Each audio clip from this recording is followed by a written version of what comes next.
Os destaques entre as decisões do Supremo Tribunal Federal você confere aqui na TV Justiça. É o Plenárias, edição especial Coronavírus, que já começou.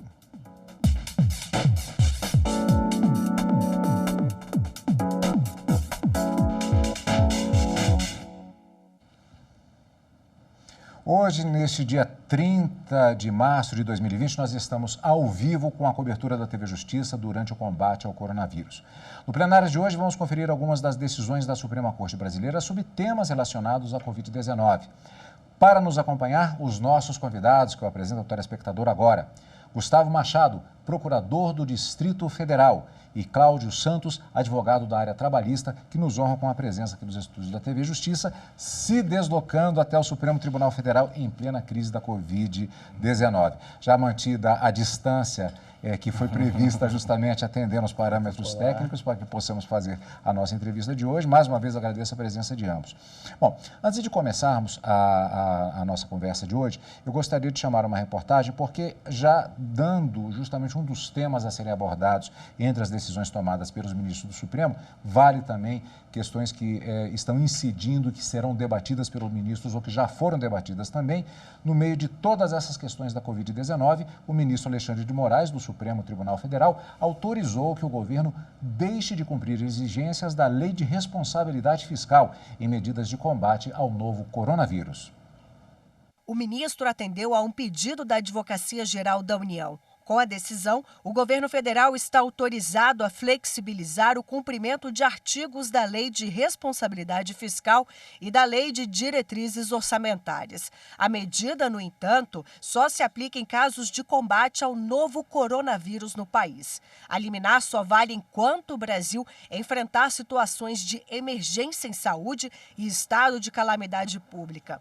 De acordo com o ministro Alexandre de Moraes, o momento necessita de ações governamentais rápidas. Com a decisão do Supremo, segundo a AGU, a União vai adotar um plano para minimizar os efeitos econômicos do coronavírus e vai injetar 36 bilhões de reais em programas sociais de amparo ao trabalhador.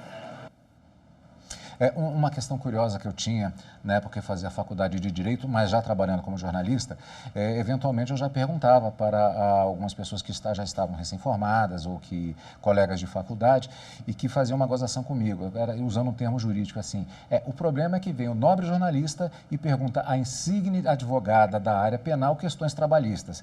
Então isso às vezes é um problema, a gente acha que advogado sabe a respeito de tudo. Então eu vou tentar projetar um pouco em relação às áreas específicas de atuação, mas como se trata dessa crise da Covid-19, há um leque muito amplo de questões que podem ser abordadas e que normalmente vão incidir em áreas específicas. Nesse sentido, doutor Cláudio, eu gostaria de lhe perguntar a respeito da legislação trabalhista, da própria Constituição e, claro, da CLT. Tem se falado muito em flexibilização em relação a muitas dessas aplicações, a gente vai falar sobre isso durante o programa. Especificamente, Lei de Responsabilidade Fiscal, essa flexibilização determinada pelo ministro Alexandre de Moraes, isso pode incidir especificamente em alguma questão na área trabalhista?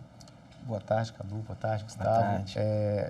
De fato, veja, ainda que você tenha uma determinação de limite de gastos para os estados, né, e para a própria União, no que diz respeito a essas verbas, indiretamente isso acaba refletindo no direito do trabalho, porque tanto os estados como a própria União e os municípios também, eles têm empresas públicas e sociedades de economia mista que são regidos pela CLT.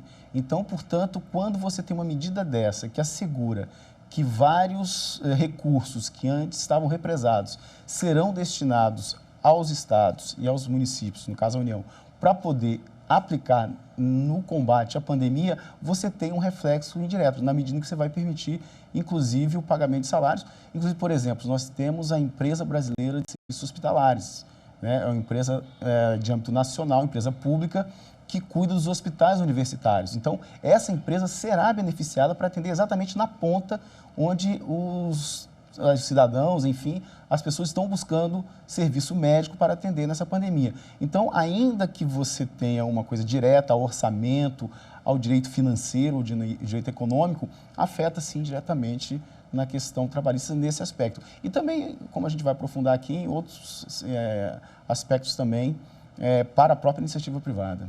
Doutor Gustavo, com relação a isso, com certeza, aliás, a própria ementa da decisão, ela já trata justamente da questão dos estados e dos municípios e acaba incidindo também, talvez, na própria questão federal, por conta do limite que era bastante estabelecido. Um grande debate se estabelece todos os anos, inclusive, não posso fazer tal coisa porque vou incidir na lei de responsabilidade fiscal. Já não acontece mais isso a partir dessa decisão. Bem, boa tarde a todos, um prazer enorme estar aqui. Bem, eu acho que o que a gente mais vai ouvir aqui nesse programa hoje, que a gente mais vai ver o Supremo Tribunal Federal debatendo também, é sobre a questão da relativização de alguns direitos e alguns deveres. Por quê? Porque a gente vive um momento excepcional. E em momentos excepcionais, o direito não deve ser aplicado de maneira ordinária. Então, dentro disso, né, a responsabilidade fiscal é um princípio constitucional importantíssimo, previsto lá na ordem econômica e financeira. Já não é mais admitido de forma alguma a irresponsabilidade fiscal no Brasil. Essa é uma lei que mudou muita coisa. Agora, como deixar de gastar agora diante de uma pandemia? Então, você precisa ponderar esses valores, né? De um lado, você tem esse princípio importante, que é o da responsabilidade fiscal, mas de outro, você tem a saúde pública. Você tem algo inesperado, algo que ganhou proporções que ninguém imaginava. Então, ponderando esses valores, esses princípios, agora é o momento de permitir que o Estado gaste mais do que aquilo que estava previsto. É preciso agora ceder, porque toda despesa ela precisa ter uma fonte de receita. E o Estado precisa obedecer isso, mas agora não é o momento para isso. Agora é a hora do Estado, se precisar, se endividar e além do que está previsto como limite de gasto para proteger a saúde. Já que a Constituição tem como fundamento, né, a cidadania, a dignidade da pessoa humana, a saúde é um valor fundamental. Então, agora é isso que tem que prevalecer e não o limite de gastos. Eu já, inclusive, entro numa questão que tem pautado o debate, inclusive nas redes sociais, é um debate nacional, que é justamente essa dicotomia que se apresenta de maneira artificial ou não entre a questão da saúde e as expectativas de uma segunda onda, como está sendo chamada, que é a questão econômica. Talvez a saída esteja mais ou menos por aí, ou seja, o Estado já mais livre de determinadas amarras, não pode usar como desculpa por um lado e também não pode usar no outro sentido, tentar assistir a população, praticamente os menos assistidos, principalmente trabalhadores autônomos. Não estaria aí talvez a solução no sentido de se fazer dispositivos que atendam justamente uma camada da população para preservar a economia, justamente para se direcionar esses recursos? Sem dúvida, Cadu, acho que não são antagônicos essas duas perspectivas, né? De você manter a economia, manter, enfim, toda a atividade econômica, a produção e a questão da saúde. Não são antagônicos, é exatamente como o Gustavo colocou. Nós estamos vendo uma excepcionalidade. Foi declarado um estado de calamidade pública. Então, é momento de nós unirmos as forças para que consigamos superar essa intempérie. Porque, veja, se as pessoas não podem circular, alguém tem que prover o sustento. Se alguém não pode ainda produzir, e vai haver um recesso econômico, não tem dúvida. O mundo inteiro está passando por isso. Então, daí a necessidade de, nessa ponderação de valores, como muito bem o doutor Gustavo colocou, os atores, tanto os atores jurídicos, os atores sociais, os atores econômicos, buscarem um equilíbrio para garantir as necessidades básicas da população. Você citou a questão dos autônomos, nós temos também as pessoas assalariadas, que de uma certa forma, que se você pegar a média de renda dos trabalhadores e trabalhadoras brasileiros, você tem, nem todos ganham muito. Então, há como, agora que essas amarras foram, né, soltas, porque exatamente, já que é excepcional, nós precisamos investir esse dinheiro naqueles que, passada essa tempestade, precisarão ter condições para retomar suas atividades. E aí você tem a questão dos autônomos, dos assalariados, como eu disse, de pequenos e médios empresários, empregadores, né, que também sofrem, né, com tudo isso. A pessoa que tem 2, 3 empregados, 5 empregados, é um micro e pequeno empresário, ele precisa de incentivo na questão tributária, na questão das contribuições sociais, para que ele possa, de fato, passar esse período em que nós vamos estar confinados em casa mesmo, aguardando, né, que essa onda do vírus, essa, né, famosa curva, ela se estabilize para que a gente possa retomar normalmente as nossas atividades. E aí a importância do Estado, a importância do poder público para que você seja um indutor dessa retomada do crescimento da nossa economia. Então, não são situações antagônicas, pelo contrário, elas se complementam. Na verdade, você vai permitir que o Estado, que antes se omitia, um Estado que desse novo governo nós temos uma concepção liberal ou neoliberal, como alguns dizem, que o Estado se afastava da economia e deixava a iniciativa, mas nesse momento, pelo contrário, nós precisamos de mais Estado,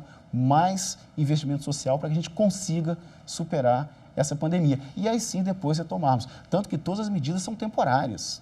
Todas as medidas, tanto o decreto legislativo, quanto a própria medida provisória que tratou das questões trabalhistas, tem um prazo determinado, exatamente para que a gente consiga superar essa pandemia. Doutor Gustavo? Agora, me preocupa o ponto de equilíbrio disso, porque a gente sabe que as necessidades humanas são infinitas, né? Mas a capacidade que o Estado tem de gastar é finita.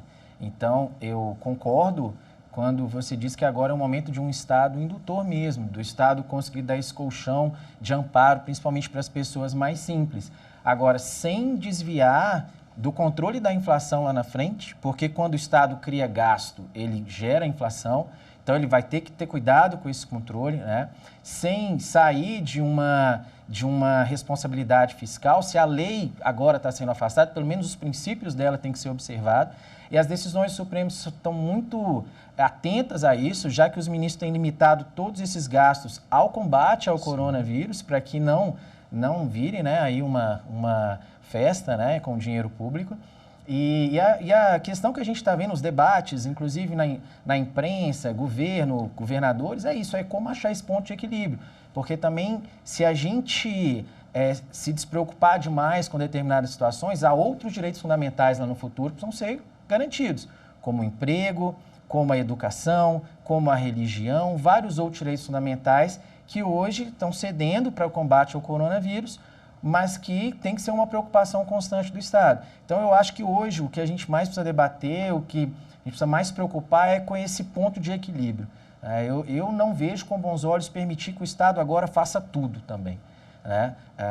Ele tem que fazer, mas focado na solução do problema e pensando no amanhã também, porque, se Deus quiser, essa pandemia vai passar e o Estado brasileiro vai continuar e os empregos precisam continuar também. Pode-se perder o controle? Em termos fiscais, nós já vimos isso na nossa história inúmeras vezes, né?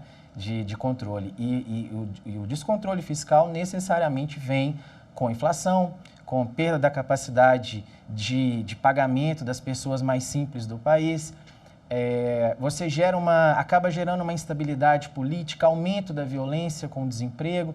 Então, é uma situação que o mundo todo está debatendo e que é difícil mesmo, né? Nós não podemos descuidar de quem está morrendo hoje, mas não podemos permitir que essa segunda onda venha e mate mais pessoas ainda no futuro. A gente vai debater aqui em algum ponto a questão, inclusive, da competência dos governadores para poder fazer o que tem feito, que é algo que tem sido objeto de bastante discussão também, mas eu acho que o mundo inteiro está discutindo isso, qual é esse ponto de equilíbrio, preservar a economia, empregos, mas salvar vidas agora também, né? Nós temos já, inclusive, outras perguntas relacionadas exatamente em relação a essa questão econômica dos estados, mas nós vamos abordar isso daqui a pouco, porque antes nós temos uma pergunta da consultora jurídica da TV Justiça, que normalmente, inclusive, está conosco no programa Plenárias, e ela já encaminhou a primeira de 3 perguntas com a participação dela no nosso programa Plenárias de hoje. Vamos ouvir. Boa tarde, Cadu. Boa tarde a todos os convidados aí no estúdio da TV Justiça. E se o assunto que estamos falando é de medidas liminares deferidas pelos ministros na semana passada, uma delas, também do ministro Alexandre de Moraes, autorizou tanto a Câmara dos Deputados como o Senado Federal a alterar o processo legislativo das medidas provisórias editadas pelo governo federal para que elas possam ter uma tramitação mais célere em cada uma das casas legislativas.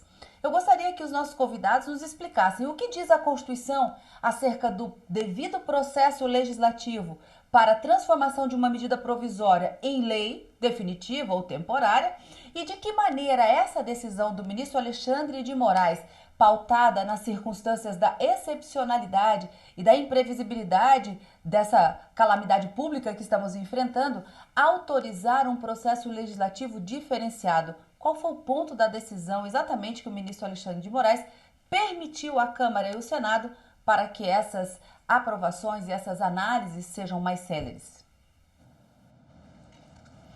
Vamos lá. Bem, o processo legislativo das medidas provisórias, ele tem uma peculiaridade, porque ele não começa necessariamente na Câmara ou no Senado. Ele começa numa comissão mista de deputados e senadores. Então, é ali que a medida provisória, primeiramente, é apreciada, é ali que ela é debatida, é ali que ela é amadurecida até ir para a deliberação da Câmara e do Senado nessa ordem. O que o ministro Alexandre de Moraes permitiu é, de certa forma, pular essa fase da comissão mista. Então, o que vai acontecer agora, né? A deliberação sobre as medidas provisórias será feita dentro do plenário da Câmara e do Senado, não primeiramente dentro dessa comissão mista. Então, é um atalho para você encurtar o processo legislativo dentro dessa questão dessa excepcionalidade que a gente está vivendo. Nós precisamos de um processo legislativo mais rápido. A medida provisória, essas medidas provisórias vêm para poder proteger vidas. Então, para esse processo legislativo ser mais rápido, dentro daquela legalidade extraordinária que a gente tem falado aqui, resolveu-se, então, pular essa etapa da comissão mista de deputados e senadores. Até uma curiosidade, o presidente da República também pediu que as medidas provisórias que estão no Congresso pendentes de apreciação pudessem ter vigência por prazo indeterminado até o final da pandemia do coronavírus, mas isso o ministro não deixou. Ele disse que o Congresso continua trabalhando, ele continua funcionando, então não tem por que permitir a vigência dessas medidas provisórias por prazo indeterminado. Mas é isso, essa questão da excepcionalidade mesmo, de encurtar o processo legislativo para o Estado poder dar uma resposta mais rápida para a população. Eu acho que a gente resgata, Gustavo, não sei se você concorda, Cadu, a questão da urgência e relevância da medida provisória. Né? A medida provisória é um instrumento excepcional, quando você tiver casos de urgência e relevância. O problema é que, né, passou a ser, ao longo de todos os presidentes que passaram pela presidência, uma questão de você se utilizar, né, indistintamente, até o ponto que tivemos uma emenda constitucional que limitasse e previsse esse prazo de 120 dias de vigência. Você tinha medida provisória com números, né, traço 70, 80, 90 reedições. Então, era reeditado todo mês. Então, a decisão importante, acho que do ministro Alexandre de Moraes, foi de manter essa questão dos 120 dias de vigência. Isso é muito importante. Mas, por um lado, ele atenua a questão da tramitação interna, ou seja, em relação à forma, e levando em consideração que o conteúdo da medida provisória, esse sim, tem matéria de relevância e urgência. Nada mais relevante, nada mais urgente do que enfrentar uma pandemia como o coronavírus. Então, acho que resgatou um pouco da essência e permitiu que, na forma, no procedimento dentro do Congresso Nacional, você tivesse uma maior agilidade para dar essa resposta, porque é um instrumento político de natureza jurídica a medida provisória, porque vai dar conveniência e oportunidade do mandatário, do executivo, de editar essa medida provisória, com os limites previstos pela própria Constituição, mas que precisa de relevância e urgência. E não é isso que a gente vem acompanhando ao longo dos anos das medidas provisórias advindas do Executivo. Então, é uma decisão interessante, que mantém os 120 dias, mas permite que agora que o Congresso Nacional está funcionando de forma virtual, não tem como se reunir, você dê celeridade à apreciação dessas medidas provisórias, com essas matérias. Agora há pouco nós falamos justamente da questão da lei de responsabilidade fiscal e isso acaba suscitando a questão exatamente da utilização de recursos. E como sabe qualquer dona de casa, a utilização de recursos é algo que é finita. E justamente falamos da questão do equilíbrio. E eu fico imaginando justamente um governador, um chefe de Estado, raciocinando exatamente como a dona de casa. Como é que eu vou comprar pão agora se eu tenho tanto aqui para poder investir? Eu vou morrer de fome? Mas existem outras formas, financiamento, rolagem de dívida, diversos recursos. Nisso surge justamente a possibilidade de utilização de parcelas da dívida com a União no combate à pandemia. Começou com São Paulo, depois passou Paraíba, Pernambuco, Santa Catarina, parcelas da dívida do Maranhão e Paraná, usadas no combate ao novo coronavírus. Bahia também entrou. Comentários a respeito dessa decisão, e aí a gente sempre tem aquela perspectiva, que pode ser do direito e da perspectiva econômica também. Como é que os senhores veem isso? Bom, eu acho que não dá para entender essa decisão isoladamente sem a gente pensar na decisão que tirou do Estado as amarras da Lei de Responsabilidade Fiscal, porque as duas estão juntas. Por quê? Os estados devem uma boa quantia de dinheiro para a União, elas têm um fluxo de caixa dos estados para a União ali normalmente, né, naturalmente, e é óbvio que a União conta com esse dinheiro. Então, deixar de entrar esse dinheiro no Tesouro da União, obviamente, é um prejuízo para a União. Isso vai impactar no balanço financeiro na hora que fechar as contas no final do ano. Mas por que isso não é um problema tão grande? Porque o Supremo já deu a decisão dizendo que, olha, vamos deixar a lei de responsabilidade fiscal um pouquinho de lado agora, porque o mais importante não é esse rigor em ter receita e despesa. O mais importante agora é cuidar dessa pandemia que está aí e tentar fazer com que isso se acabe logo.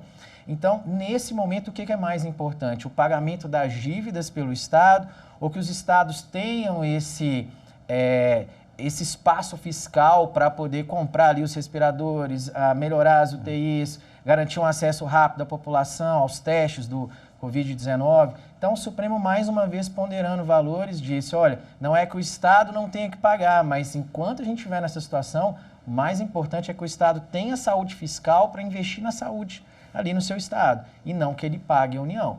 Repito, isso vai impactar nas contas da União também, né? Só que agora é o momento de todo mundo se endividar um pouco, né? Mas conseguir conter essa pandemia. Doutor Cláudio, eu vou pedir a sua participação um pouquinho, inclusive lembrando aos telespectadores que nós estamos ao vivo aqui nessa edição especial do Plenárias e inclusive que ela será reprisada durante a semana e, claro, você também poderá acessar no canal do YouTube do Supremo Tribunal Federal, no canal da TV Justiça, melhor dizendo, com o nosso programa Plenárias Especial Coronavírus. Essa resposta eu vou pedir que o senhor radie só um pouquinho, a gente vai para o intervalo e daqui a pouco voltamos e já vamos perguntar novamente a respeito dessa possibilidade de utilizar a ação pelos estados das parcelas da dívida com a União no combate ao coronavírus. Nós vamos para um rápido intervalo e daqui a pouco já voltamos com esse e outros temas em destaque no nosso programa Plenárias aqui na TV Justiça.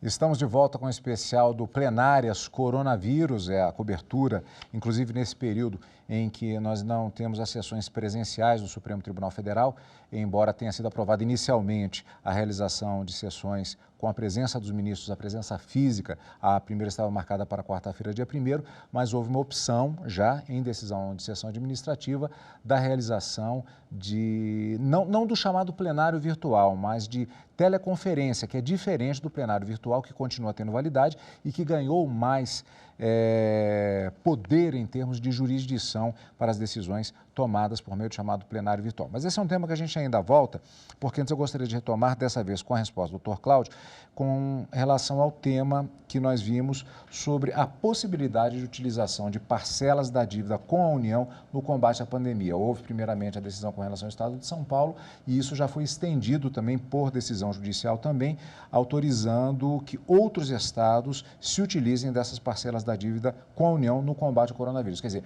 há uma vinculação, na verdade, em relação a essa disponibilidade. Eu acho que isso é importante, né? Para usar um termo que as pessoas conhecem, é uma verba carimbada, né? Não é uma disposição geral para você utilizar esse recurso ao seu alvedrio. Mas é uma decisão importante, né, que começou por São Paulo, exatamente a pedido do Estado de São Paulo, né, o estado mais rico, que vai mais necessitar desse dinheiro para combater, porque é onde é o maior número de casos, as primeiras vítimas, então tudo vai acontecer primeiro em São Paulo. Foi o pioneiro nesse pedido e o ministro Alexandre de Moraes, com muita prudência, com muita ponderação, né, liberou e depois estendeu aos demais estados para que você utilize essa verba exatamente para o combate à pandemia. Então, acho que isso é muito importante. É claro que deve haver um limite fiscal, deve haver um limite, né, no que diz respeito às receitas, né, você arrecada, você tem como gastar, mas o momento é excepcional. E, excepcionalmente, você tem que dar decisões que contemplem essas situações. E, no caso específico dos estados, se privar dessa parcela que repassam mensalmente a União, de fato, faria falta no combate na ponta, porque é lá que nós teremos, né, na ponta, nos hospitais, na ponta, que nós teremos esses problemas. Então, como o Gustavo disse, a questão de respirador, de aparelhar UTI, hospital de campanha, a gente tem visto aqui, comentávamos, né, no intervalo, o Distrito Federal, Mané Garrincha, o estado Mané Garrincha, glorioso Mané Garrincha, né, vai abrigar um hospital de campanha para que receba, porque acho que isso precisa ser compreendido, né? Haverá um momento em que pode haver um colapso do sistema de saúde. Não é que as pessoas não vão pegar, mas imagina, estamos chegando no inverno, né, onde afloram as doenças respiratórias, você vai ter mais esse componente.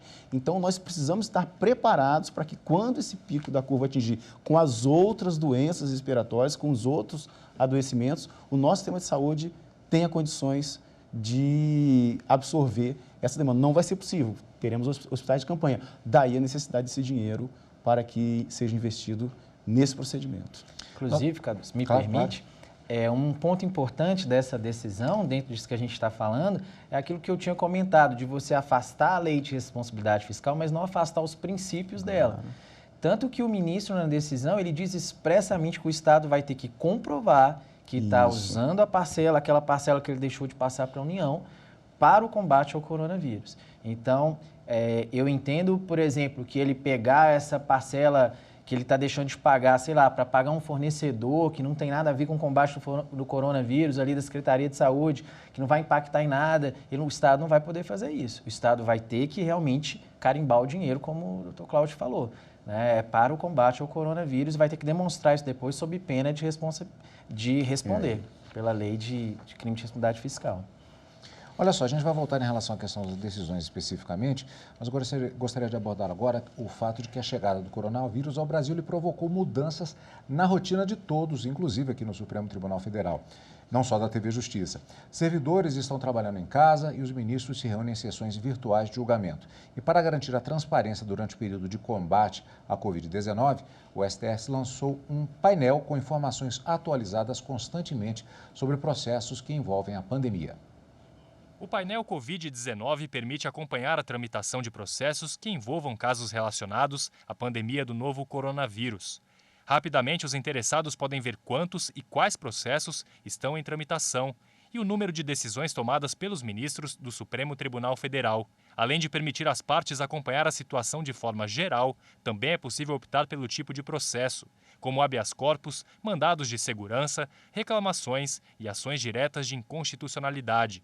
As informações são atualizadas a cada 5 minutos. Hoje pela manhã, durante uma videoconferência com o presidente da Ordem dos Advogados do Brasil, Felipe Santa Cruz, o presidente do Supremo Tribunal Federal e do Conselho Nacional de Justiça, ministro Dias Toffoli, falou sobre a criação do painel. O Supremo Tribunal Federal hoje tem 29 mil processos. Já tem mais de 300 processos na corte que tratam do problema do Covid-19, do coronavírus, direto ou indiretamente. São decisões as mais variadas, nós compilamos num painel de fácil acesso para os advogados, para a imprensa, para o sistema de justiça, para as partes, para os interessados terem uma visualização rápida. Os ministros também recebem um alerta de que os novos pedidos envolvem o coronavírus. Isto permite que as ações sejam analisadas com urgência. A criação do sistema é mais uma medida adotada pelo STF para garantir transparência nas atividades do tribunal. Na semana passada, os ministros já haviam decidido que as sessões presenciais do plenário e das turmas vão ser feitas por videoconferência.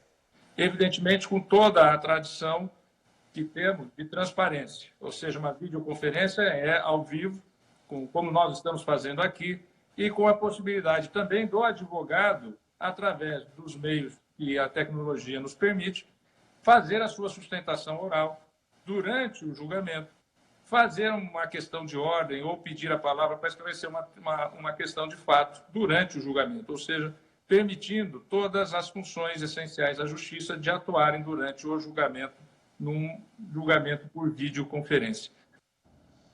Lembrando que nós estamos ao vivo aqui nos estúdios da TV Justiça, nós vamos dar uma olhadinha no painel da Covid-19 que você viu na reportagem.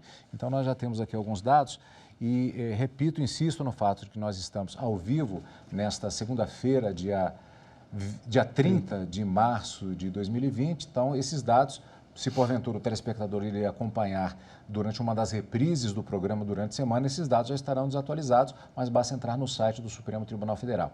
Nesse momento, agora são 16 horas e 11 minutos, nós temos aqui os seguintes dados. Nós temos uma quantidade de 384 processos, vemos ali no canto esquerdo da tela, São, repito, ações ligadas à Covid-19. Então, ações que já se deu entrada com um total de 167 decisões que já foram tomadas.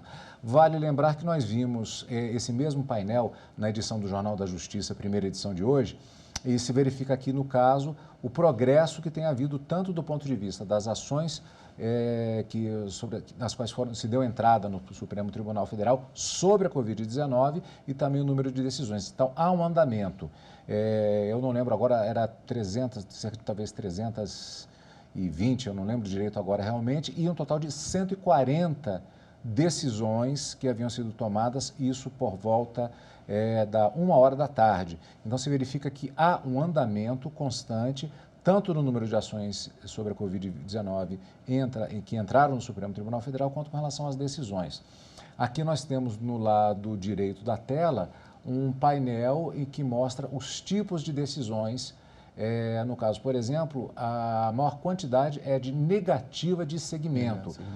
Ou seja, 67 decisões, no caso aqui, na produção Me Passa Informação, na tela do Supremo, no seu computador ou no celular, aqui no canto direito, que aqui está cortando um pouquinho, mas a produção Me Passa Informação, estamos agora com 67 negativas de segmento. Nós temos aqui uma concessão de argumentos, se aceita os argumentos, um total de 17 decisões, 14 no sentido do indeferimento, quer dizer, é diferente da negativa de segmento, e o deferimento 17 e 14 negativo, ou seja, não se considerou os argumentos. Quando se fala, eu até me peço que os advogados me corrijam, eventualmente a gente pode falar bobagem, né? Quando se fala em negativa de segmento, muitas vezes se trata da consideração, eu peço que deixem o painel aqui, vamos voltar a ele já já, se trata daquelas situações, por exemplo, em que não há o conhecimento da ação. Às vezes, por uma falta de cumprimento de alguma questão prévia, uma questão preliminar. Muitas ações acabam caindo nessa situação. Ou medida incabível, né? Você entra com uma medida que não cabe, o ministro indefere de plano. O camarada entra com habeas corpus, o advogado entra com habeas corpus, era para entrar, sei lá, com mandado de segurança, por exemplo. Isso, exatamente. Aí você acaba nesse sentido. Então, muitas ações nesse sentido, 67, como vimos. Temos também aqui uma classificação em relação à classe. Então, nós temos aqui, o que se refere à classe? Por exemplo, como o doutor Cláudio falou bem agora, citamos duas aqui, mandados de segurança e habeas corpus. Uma grande quantidade de habeas corpus, 266 habeas corpus, aquela coluna maior ali, aquela coluna azul mais escura um pouco, é uma grande quantidade de habeas corpus. Muitas vezes acontece, uma ação que os advogados gostam muito de entrar, justamente porque é um direito, fumaça do bom direito, imediatismo se entra bastante, né? Temos também aqui o sistema prisional, né? Que sistema aquelas medidas, exatamente. Por conta da medida de você... Enfim, eu não sou criminalista, não sou especialista. Mas teve decisões nesse sentido, né? O ministro Lewandowski, inclusive, mandou um ofício para todos os secretários de segurança pública, né, do país, para saber como cada Secretaria de Segurança Pública está enfrentando a questão do Covid-19, porque há uma preocupação grande com a população carcerária, já que muita gente num ambiente muito pequeno, ali se um pegar, vai espalhar muito rápido, né? Isso foi, inclusive, até na última sessão que nós tivemos, né? O ministro Marco Aurélio trouxe uma questão, inclusive, que era uma questão incidental em um processo, uma DPF, foi levantada, o ministro Marco Aurélio, inclusive, ele não dava seguimento, mas ele, de ofício, apresentou uma série de sugestões exatamente pela emergência da situação. Perfeito, essa preocupação. Tutela, né? E aí o plenário acabou não referendando a tutela do ministro. Para terminarmos com o painel aqui, a qualquer momento, vale qualquer observação, e nós temos também aqui em relação ao assunto. Assunto é uma forma de se chamar também, eu diria, com relação aos chamados temas, porque também você pode dividir no próprio acompanhamento do site do Supremo, nós temos questão administrativa, processual, aqui nessa tela, penal também, é claro. Está escrito ali, né? Enfim. Então, há a possibilidade de classificação. E o assunto campeão aqui, temos um problema aqui, é justamente matéria processual. Bom, de qualquer maneira, houve um erro aqui no site, mas não tem problema porque já vimos, já se cumpriu a função justamente de verificarmos esse tipo de painel. Alguma observação em relação a esses dados aqui a mais? Eu penso em algumas coisas quando eu vejo isso. Primeiro que todos nós estamos tendo que nos adaptar a essa nova realidade, né? E a Suprema Corte aqui não é diferente. os ministros, os servidores, né, essa forma diferente de trabalhar, o teletrabalho, a videoconferência e por aí vai. Só esqueceram de combinar com os colégios dos filhos, né? Porque os filhos estão tendo aula também, muitas vezes por videoconferência, e aí a gente fica lá, eu, a Natália, a Bárbara, naquela confusão, tentando trabalhar e dar conta dos prazos, das demandas do consultivo da Procuradoria e também a escola delas. Então mudou a rotina de todo mundo. Me chama a atenção a questão do habeas corpus. Eu acho que, além da questão prisional, a gente tem uma questão que o direito de ir e vir das pessoas realmente está cerceado. As pessoas não estão podendo sair de casa, né? Muitas vezes por determinação estatal. Você não pode ir ao seu clube, você não pode ir ao parque, você não pode ir ao zoológico. Então, eu acredito que vai haver realmente um número grande de habeas corpus justamente das pessoas lutando, né, por esse direito fundamental, esse direito de ir e vir. Olha, eu vou aproveitar que eu só vou interromper rapidamente, porque essa questão da adaptação é muito curiosa, né? Na verdade, até esse próprio formato que nós estamos tendo hoje do Plenárias, ele também é uma decorrência de adaptação dessa situação. Há alguns debates que já estão ocorrendo a respeito de como será o mundo pós-Covid-19, porque há tantas coisas que estão sendo adaptadas, e aqui eu vou fazer justamente, eu vou aproveitar explicitamente, vou mostrar, estou com o celular aqui, e eu tenho informação aqui da professora Karina Zucolotto, que é a nossa companheira, consultora jurídica da TV Justiça, que já tem uma pergunta aqui, mas ela me passa uma informação, lembrando que estamos ao vivo aqui nesta tarde deste dia 30, me passa a seguinte informação: o ministro Marco Aurélio acaba de negar pedido do partido Rede e Sustentabilidade em ADO, em que se pretendia que o STF aumentasse de R$ 200 para R$ 300 o valor da renda básica emergencial temporária, argumentando ser o valor insuficiente para garantir diversos princípios constitucionais com a dignidade da pessoa humana e o mínimo existencial. Vou a mais detalhes aqui. Aponta a existência de omissão do presidente da República e do Congresso Nacional, além da violação dos artigos da Constituição de 88 e de tratados internacionais de direitos humanos ratificados pelo Brasil. Vou mais além ainda aqui, porque tem aí justamente o entendimento do ministro Marco Aurélio, facilita o nosso debate aqui. Para o ministro Marco Aurélio, não há omissão e o tema está sendo tratado pelo Executivo Legislativo, aguardando votação no Senado. Disse não caber ao STF a fixação do valor de auxílio de renda básica emergencial temporária e assim negou o seguimento ao pedido.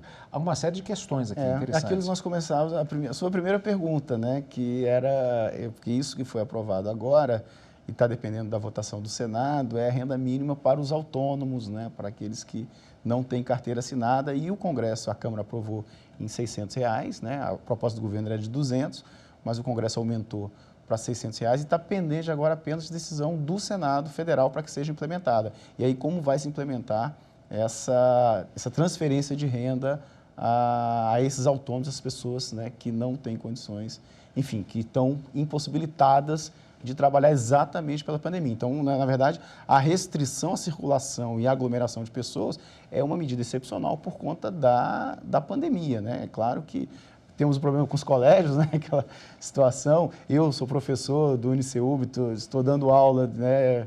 A gente vai se adaptando, né? Então, via YouTube, via as ferramentas que a gente tem. Então, amanhã de manhã eu estarei dando aula exatamente, e aqui com o Gerúndio, com uma câmera no computador, os alunos acompanhando ao vivo, a gente interagindo.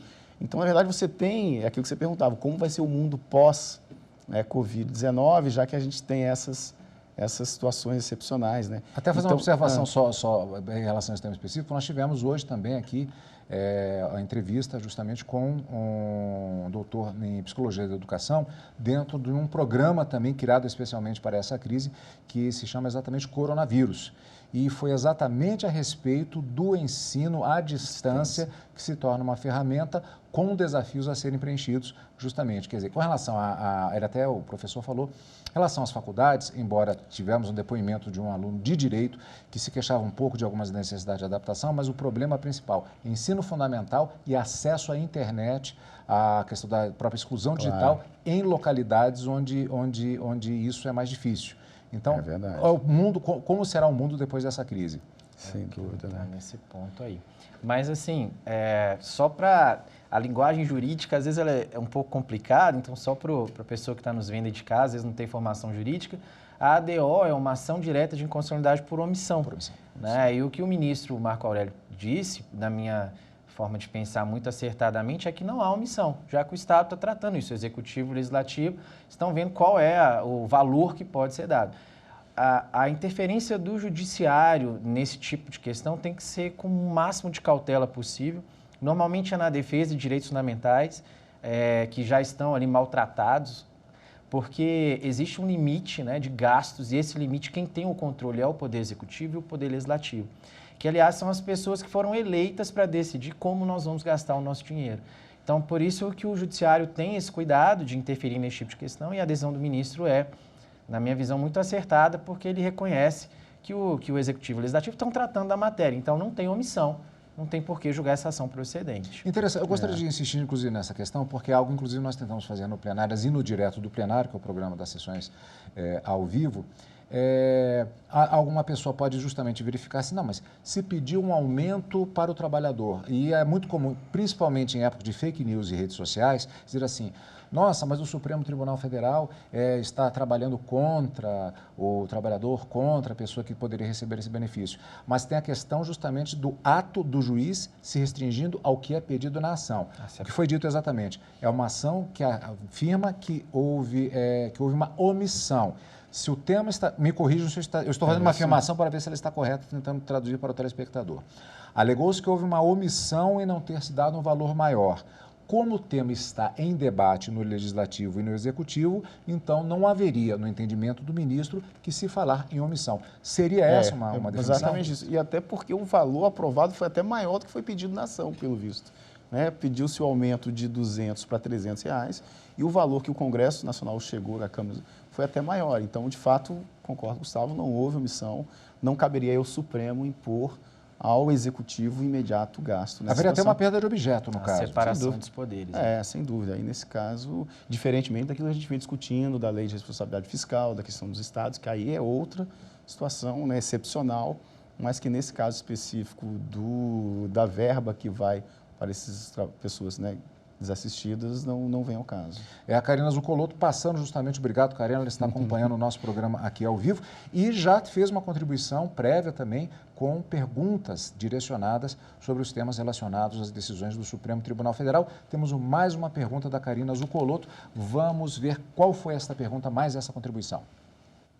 E o assunto que não pode faltar, claro, são as medidas trabalhistas adotadas pelo governo federal, as excepcionalidades previstas na medida provisória do governo federal e que a semana passada a gente discutiu bastante, mas eu gostaria de pedir principalmente para o Dr. Cláudio, que é da área trabalhista, que ele nos explicasse se efetivamente essa grande discussão que a gente vê hoje sobre uma dessas mudanças excepcionais, que é a possibilidade de preponderância do acordo individual em detrimento das convenções coletivas, é realmente um ponto vulnerável da medida provisória, que para o ministro Marco Aurélio deve ser mantido no primeiro momento, já que ele indeferiu o pedido de medida cautelar, mas é um assunto que deve voltar ao plenário para a discussão do mérito dessa ação. Então, eu gostaria de pedir para o Dr. Cláudio que nos explicasse como é feito, como é realizado um acordo coletivo dentro de uma determinada categoria, qual é a sua hierarquia dentro do ordenamento jurídico e se efetivamente, da forma como prevista a excepcionalidade, a preponderância desses acordos individuais em detrimento da convenção coletiva, de que modo isso pode prejudicar frontalmente todos os trabalhadores do Brasil? Doutor Cláudio. Opa, obrigado, Karina. Veja bem, eu gosto de começar esse assunto com uma premissa, que é inclusive uma convenção da OIT, a Convenção 144, ratificada pelo Brasil, que fala do diálogo social. Eu acho que quando nós estamos numa relação entre capital e trabalho, há necessidade de que haja um diálogo entre esses atores, ou seja, as entidades representativas dos empregadores, as confederações patronais, as centrais sindicais e os governos. Eu acho que nada melhor do que o diálogo entre esses três setores para que a gente consiga alcançar um denominador comum para enfrentar essa pandemia. Isso não aconteceu. Todas as medidas foram unilaterais por parte do Executivo, sem consultar as confederações patronais e sem consultar as centrais sindicais. Talvez nós tivéssemos um resultado muito melhor se isso tivesse acontecido dentro de um parâmetro de diálogo social. Em segundo lugar, essa medida provisória, com todo respeito à decisão do ministro Marco Aurélio, até porque será novamente levada a cabo, né, o julgamento no plenário, ela traz alguns desvirtuamentos dos princípios do direito do trabalho.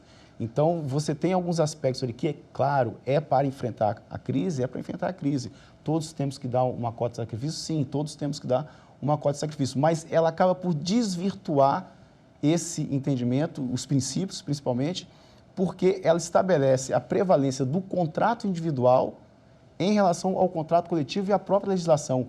Que momento mais fragilizado o trabalhador está para negociar unilateralmente com o seu empregador sem assistência do seu sindicato? Então, algumas medidas que estão na medida provisória, de fato, você, por exemplo, férias coletivas, a questão da regulamentação do teletrabalho, você pode ter algumas restrições, mas você permitir que trabalhador, individualmente, em que ele tenha a opção do emprego, né, ou de ficar desempregado e ele transigir direitos que muitas vezes são irrenunciáveis, então esse aspecto me parece que é problemático na medida provisória. Tanto a ANAMATRA, a Associação dos Magistrados Trabalhistas, tanto a ABRAT, a Associação dos Advogados Trabalhistas, do qual eu sou consultor técnico, tanto a OAB, né, por sua Comissão de Direitos Sociais, fizeram notas, fizeram pareceres, dizendo exatamente da inconsistência dessa medida provisória. As medidas precisavam ser tomadas, sim, mas não dessa forma de unilateral, sem consultar as entidades representativas das categorias econômicas e profissionais. Então, me parece que algumas inconsistências, sim, existem, dessa prevalência, e a Karina perguntou sobre o acordo coletivo. Então, você tem uma negociação coletiva entre sindicatos e empresas, ou empresas que você gera um acordo coletivo, ou uma negociação entre sindicatos, né, de categoria econômica, categoria profissional, que você cria a convenção coletiva. Esses instrumentos normativos têm prazo de vigência. Então, eles precisam ser observados. Não pode a vontade individual prevalecer sobre a vontade coletiva. No primeiro aspecto, né, que gostaria de fazer esse comentário. Eu vou concordar, discordando parcialmente. Bom, mas o primeiro tem uma questão formal e mais o direito constitucional, que foi dito bem rapidamente pelo ministro Marco Aurélio, que é a questão dessa medida provisória ter ferido lá o artigo 62, na parte que proíbe edição de medidas provisórias para matéria de lei complementar. Aí, se a gente pegar o artigo 7º, inciso 1 da Constituição, lá diz que essa questão da proteção do trabalho, né, do emprego, contra despedida arbitrária ou sem justa causa, ela é matéria de lei complementar. Então, esse é um argumento jurídico que foi usado nessa ação, mas o ministro afastou, dizendo que, mais uma vez, que como a gente vive uma situação excepcional, essa questão formal agora tem que ser discutida depois, e ele acabou enfrentando ali a medida provisória. Mas, doutor Cláudio, o senhor usou o termo aqui agora, um direito irrenunciável. E, assim, na minha visão, é muito difícil a gente falar em algum direito irrenunciável. Basta pensar que o nosso direito de ir e vir está sendo cerceado aí claramente. O nosso direito à religião está sendo cerceado, o direito à educação dos nossos filhos está sendo cerceado, dentro de uma ponderação de direitos que a gente tem falado aqui. Então, eu acho que mesmo agora essa questão da proteção do trabalhador, mesmo a questão de que, sem dúvida alguma, o sindicato está aí para poder amparar os trabalhadores nessas negociações, eu acho que em alguns casos, algumas situações, isso tem que ceder sim, para o empregado não perder o seu direito mais importante de todos, que é o emprego. Então, mais do que né, a jornada de trabalho, o salário, etc., agora é uma hora de preservar empregos. Sobre a questão da ausência de diálogo com as demais centrais sindicais, com a própria OAB, etc., eu nem vou entrar nesse mérito, porque eu não conheço essa questão que está por trás aí dos bastidores e concordo contigo plenamente que num momento de crise desse, enquanto mais diálogo, melhor. Agora, a questão que eu digo não vejo direitos irrenunciáveis nesse momento, inclusive dos trabalhadores. Tudo vai depender de uma ponderação. Porque você se referiu à questão da lei complementar, mas o inciso 1 do artigo 7º, ele trata da proteção contra a despedida imotivada, né, e precisa fundamentar, seria a denúncia cheia da rescisão do contrato de trabalho. Que esse foi um dos argumentos utilizados. Mas a medida provisória ela não trata nem de demissão, ela trata de transigir sobre direito de férias, sobre direito de teletrabalho, segurança e medicina do trabalho. Quer dizer, você não vai ter mais exame demissional, você não vai poder, segundo a medida provisória, fazer a ligação entre o adoecimento de Covid com o trabalho, não há um nexo causal, você afasta, né, a possibilidade do trabalhador conseguir um auxílio doença acidentário por conta de ter contraído o Covid-19. Então, você tem algumas incongruências nessa medida provisória. É claro, na medida o trabalhador, se ele recebe férias coletivas agora, e é uma alternativa do empregador, é uma prerrogativa do empregador, que férias são essas que ele vai ficar trancado em casa, não vai poder sair, não vai poder fazer as coisas. Então, não são, você, né, desvirtua, mas no momento o empregador pode conceder as férias coletivas. Então, ele vai ceder, ele vai tirar férias e não vai usufruir do seu lazer, né? Porque ninguém pode. Então, algumas situações, sim, você tem condições de fazer. O teletrabalho, né? Na medida em que você tem teletrabalho, você pode excepcionalmente admitir que você faça alguma coisa de casa e que depois você componha talvez um banco de horas para lá na frente, mas não como está presente você fazer isso em 18 meses para compensar o banco de horas e tudo ser banco de horas, ou seja, todo o período que eu tiver afastado eu vou ter que pagar 100 horas extras lá na frente do meu empregador. Daí a necessidade do diálogo, daí a necessidade da negociação coletiva para que você consiga ajustar com quem é do mundo do trabalho. São as confederações patronais e as centrais sindicais que estão vivendo isso cotidianamente e que celebraram acordos e convenções coletivas que terão condições de dizer qual a melhor alternativa para superar. É claro que você tem direitos que você pode transigir, mas da forma que consta da medida provisória, abriu um leque muito grande para uma parte que é hipossuficiente. Tanto o trabalhador como o pequeno e médio empresário, aquele que dá mais emprego. Esse precisa também de incentivo para que ele consiga superar, né? Então, o Estado, no parecer da Comissão de Direitos Sociais da OAB, traz a experiência de 5 ou 6 países, né, no direito do trabalho que enfrentaram Espanha, Itália, Inglaterra, Austrália, e todos eles vão prover uma renda mínima a esses trabalhadores e aos empregadores, né, com redução de impostos, ou mesmo um adiamento do pagamento, para que você consiga ficar nessa quarentena, que é importante todos ficarem em casa, é bom privar um pouco do clube. A religião você faz por teleconferência, o pastor pode dar a teleconferência, né, dar o culto ou a missa pela internet. Você tem a questão da educação, mas nós todos estamos fazendo um sacrifício. E qual a medida desse sacrifício para o lado mais fraco da relação? Mas me preocupa, né? doutor Cláudio. Então, essa é a questão. Me preocupa que o senhor citou Austrália, Espanha, Itália, países de primeiro mundo. Sim. Aqui, a nossa capacidade de garantir esse pagamento para o trabalhador sem o empresário estar produzindo, porque é uma roda, né? Sim, o trabalhador trabalha, gera dinheiro para o empregador que vai pagar o salário dele. Se essa roda em algum momento quebra, é difícil, então... Por isso que o Estado teve a liberação para gastar além daquilo do limite responsável fiscal. Mas exatamente, não é infinito. Claro, tem data de validade, né? Tem até 31 de janeiro de 2020. É o período que você vai ter para que... Aí é o papel do Estado. Por isso que o Supremo Tribunal Federal está sensível a isso. Ele tem afastado a lei de responsabilidade fiscal, tem permitido que o governo invista, né? Invista não, mas que ele supra essa fase, né? Para que depois, exatamente para que você não quebre as empresas, para quando tudo reabrir, você tenha um emprego, você tenha um empresário, você tenha um industrial, você tenha um agricultor que consiga retomar a produção, porque ele não vai ter demitido, ele vai ter, né, pago menos impostos, para que ele consiga retomar. Não é passar a mão na cabeça, não é perdoar, é simplesmente você permitir, dar condições que você supere isso. Porque, de fato, né, a economia vai parar, a economia no mundo já parou. A economia no mundo já parou. Então, isso vai ser um fenômeno mundial. E eu só me referi a esses países porque a nossa legislação trabalhista é um pouco espelho disso que a gente tem lá. Então, com essa legislação que nós temos e a que eles têm, essa foi a solução conferida pelos estados a essa situação. É claro que é completamente diferente, né, a situação econômica, enfim, desses países. Tem mais uma informação aqui. Essa mais a título de informação mesmo, e vamos em seguida à última pergunta da Karina Zuccolotto, que ela nos encaminhou. Outra decisão também, o ministro Marco Aurélio também, se eu retornar aqui. Trabalhando, né? Trabalhando. Ele indeferiu.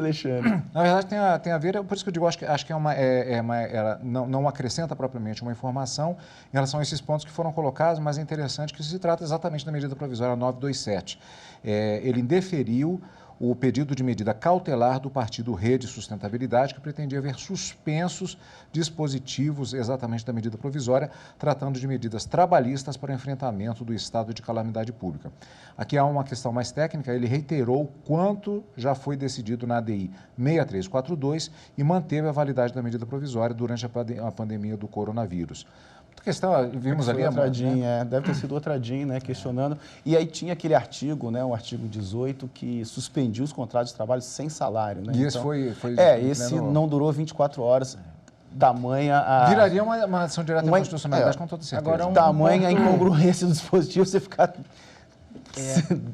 120 dias em casa sem receber salário, sem nada. Aí, agora, realmente... um ponto importante de todas essas medidas é a temporariedade, né? Sim, isso claro. é o que justifica tudo isso. Né? Se a gente estivesse falando por tempo indeterminado, sem dúvida alguma, não seria condicional, mas... É exatamente para você enfrentar. Quer dizer, o governo vem ao Supremo e pede, me dê liberdade para eu sair do teto de gasto e poder atender a pandemia. Os estados vêm. Então, todos vêm.